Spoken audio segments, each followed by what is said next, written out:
Today's news report will explain how the election process works. It will include a summary of the candidates and why they're running, an analysis of their ideologies, and what the presidency will look like if they take office. Most people who run for president are already famous.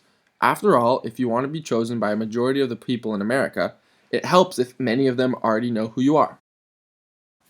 Most people who run for president are already running in government or serving in government as members of the US Senate or the House of Representatives or as state governors.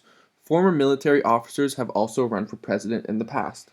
A presidential candidate first makes an official announcement that he or she is running for president.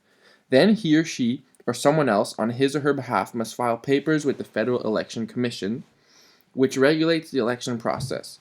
Candidates usually make these announcements at least a year before the presidential election in order to give them enough time to get their messages out and also to give voters enough time to get to know the candidates.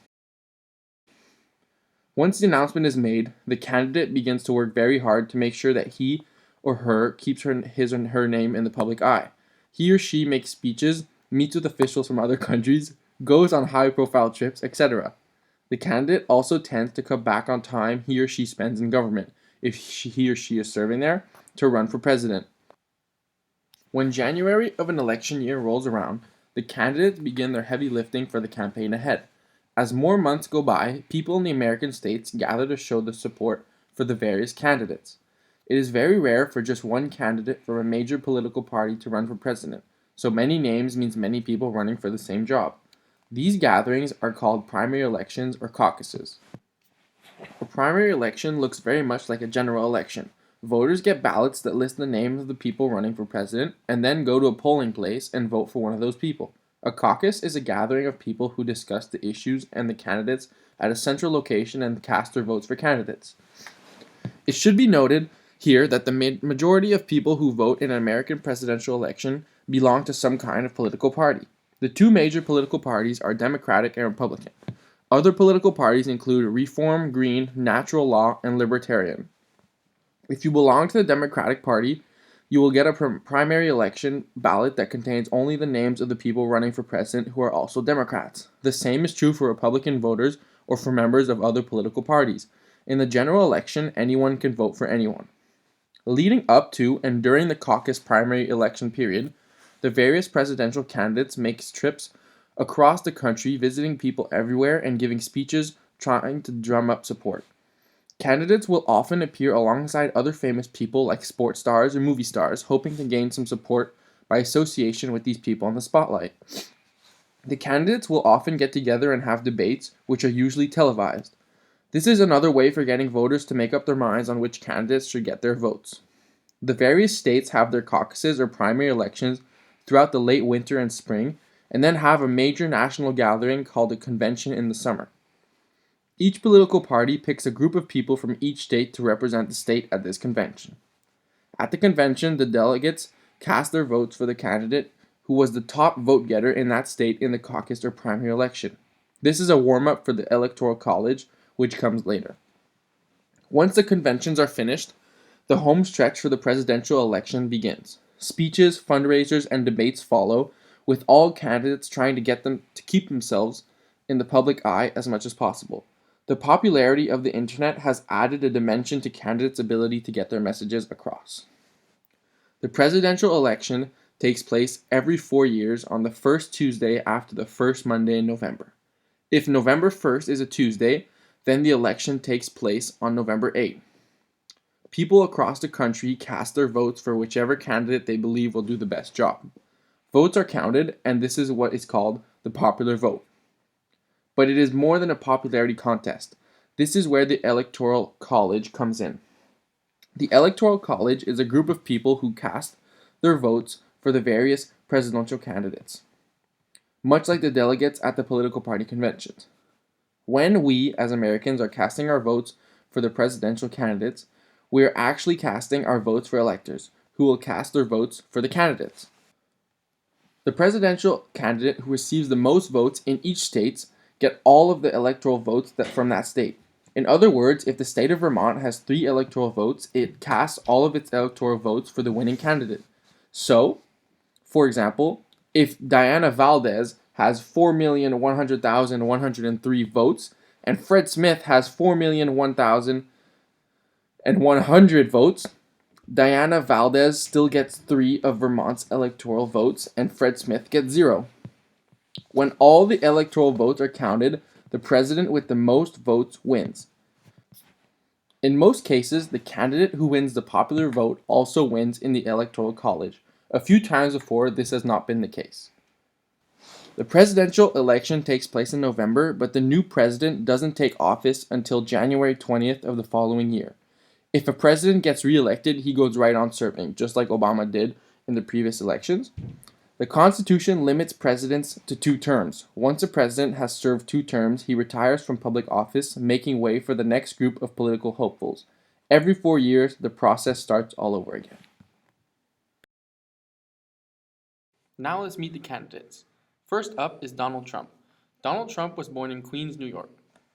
He is a multi-billionaire businessman who has accumulated and owns many, many large companies and is viewed as one of the most dangerous candidates to ever present themselves for the US elections. A lot of people are scared that he would become president, but a lot of people are also wanting to vote for him. He is running for the Republican nomination at the 2016 elections. Next up is Ted Cruz. Ted Cruz was born in Alberta to American parents, but moved back to America soon after his birth. He used to be Solicitor General for the state of Texas, and now, as Senator, he is running for the Republican nomination in the 2016 elections. Now, for the final nominee of the Republican Party, we have John Kasich. Kasich was born in Pennsylvania. He is now governor of Ohio and is running for the Republican nomination in the 2016 elections. He has served 9 terms as a member of the United States House of Representatives. Now, for the Democratic nominees, we have Hillary Clinton. Hillary Clinton has served as Secretary of State, Senator of New York, First Lady of the United States when her husband Bill Clinton was president, First Lady of Arkansas, a practicing lawyer and law professor, activist, and volunteer. She is currently Secretary of State and running for the Democratic nomination in the 2016 elections.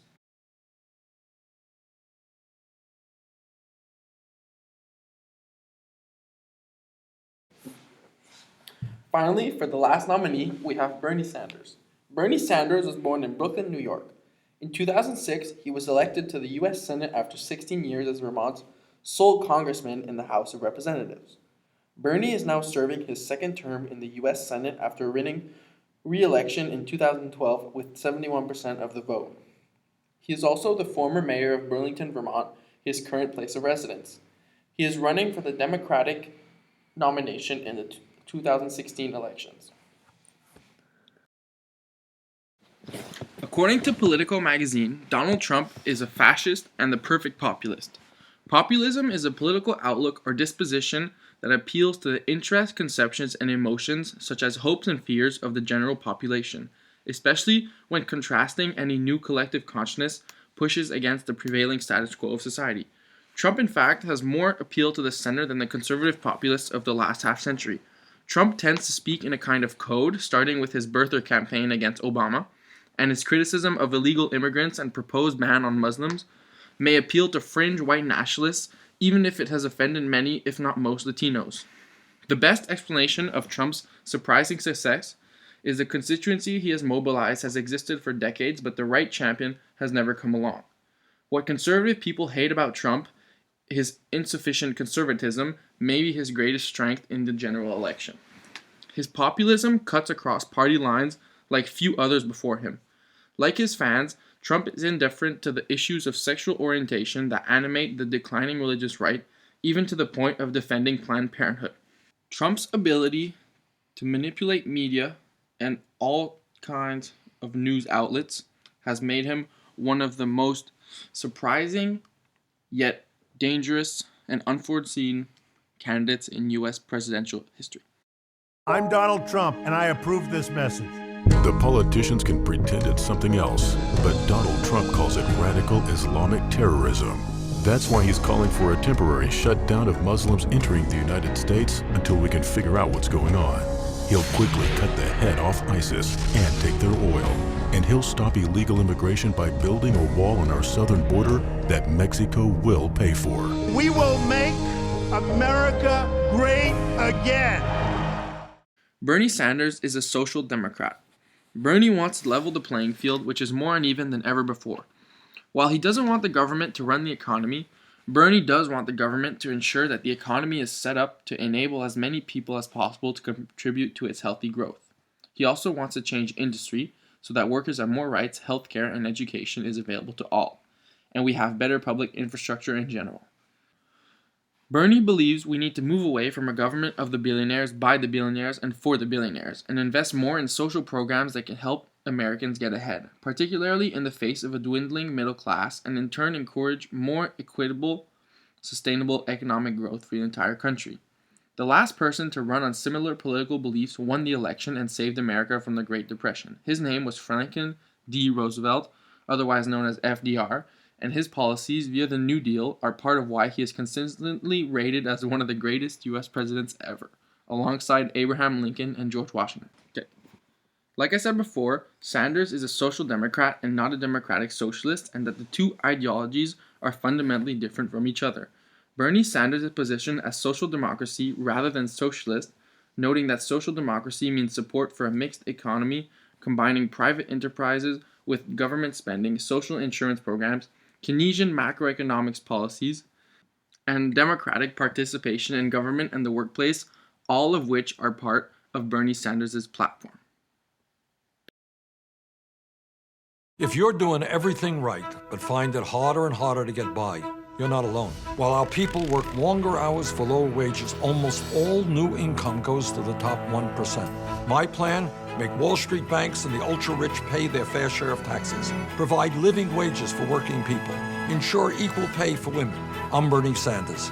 I approve this message because together we can make a political revolution and create an economy and democracy that works for all and not just the powerful few. Thank you for watching. I hope everyone has learned something about the U.S. presidential elections and will now have a clear view on the road to electing a president of the United States. I also hope that nobody will have any misguided views on any presidential candidate after what you learned today. Don't forget to watch the elections next November. It promises to be entertaining.